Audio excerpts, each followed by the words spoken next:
Today, we're going to take a look at the yellow belly ball python.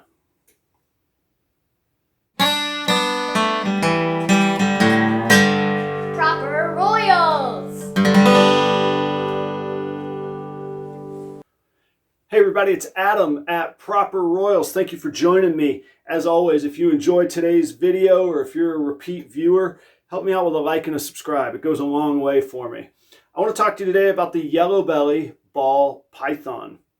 I'll tell you up front, this girl is a yellow belly enchi, so she's not a single gene expression, but she is very, very good for demonstration purposes on the yellow belly.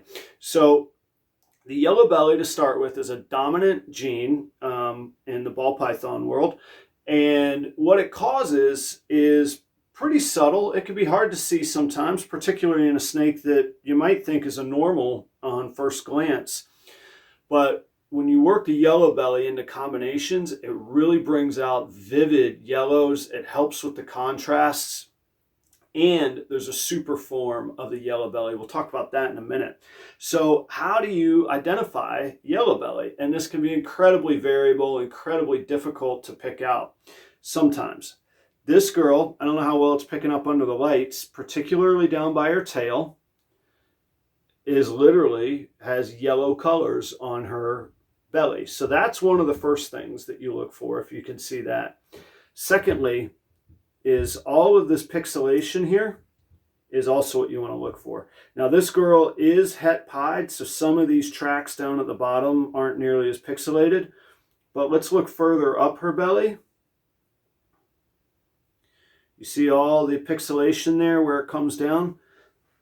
Those are surefire signs of yellow belly. One of the other surefire signs that you look for, here we go, let's look on this side, is all of these flames on her side. See the flaming coming way up into the black? Here, this one, it almost connects with the blushing on the top. So flame is in the literal shape of like a camera, and that's what I would describe as blushing inside of a flame, whereas on top you get these blushing colors, okay? So yellow bellies have all of this great flaming on the side. Look at the flames here. Here's one inside the black here, big one here. And then actually up on her neck, there's quite a lot forming. See inside those black patterns, the flaming coming up? So this girl is going to be a powerful breeder as part of my pied project, because she is yellow belly, enchi, and het pied. As a little bit of a sidetrack, I'll tell you, she's been a nightmare of an eater, and I finally had to give in and just feed her live mice. Most of y'all know, if you've seen my videos, I highly advocate for frozen thawed rats. But this stubborn girl, I just had to give in and get on with growing her up. And she is doing well now. She's doing well. She is over a year old, if you believe it. That's how stingy of an eater she's been. So I probably am in for the long haul on this girl, and it's going to be a long time before I get to breed her.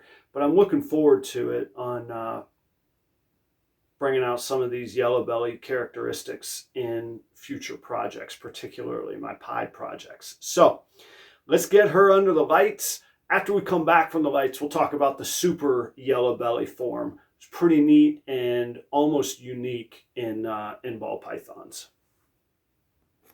So here we are with the yellow belly under the lights. And some of the things that we didn't talk about that the yellow belly does is look at the contrast on the edges of the patterns here. It really highlights those, and you see this little pixelated edging on the patterns.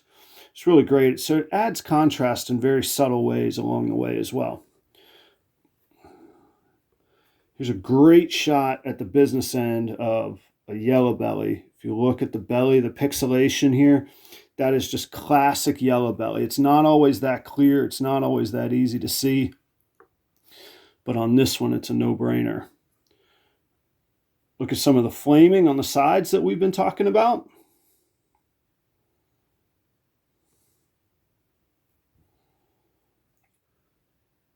So, as I mentioned before, there is a super form of the yellow belly, and it undergoes a striking change. So, if the mother and the father are yellow belly, and you breed those two together, 25% of the offspring will be a super yellow belly, which is better known as an ivory.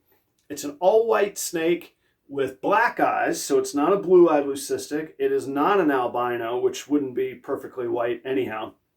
It is a white expression that the two yellow bellies together create. And what's really neat is that it's not perfectly white. So what you could do when you start to stack genes, particularly some dark morphs like leopard, on top of the ivory, is that you get a plain white background, or if you use a painting analogy, a clear white slate. And then you can layer all sorts of neat patterns on top of it, particularly, like I say, with things like leopard and cinnamon, black pastel. Those dark morphs really kind of break through. Once you've got something broken through, then you can layer on top. So getting things like Enchi, even Orange Dream I've seen on top of a leopard ivory is just stunning. So for such a nuanced, subtle morph on its own in a single or double gene combo like we have here, the possibilities are really huge for yellow belly. Let me know some of your favorite yellow belly projects, what you think I should get working on with this girl in my collection. And as always, cheers to you wherever you are. I'll see you next time.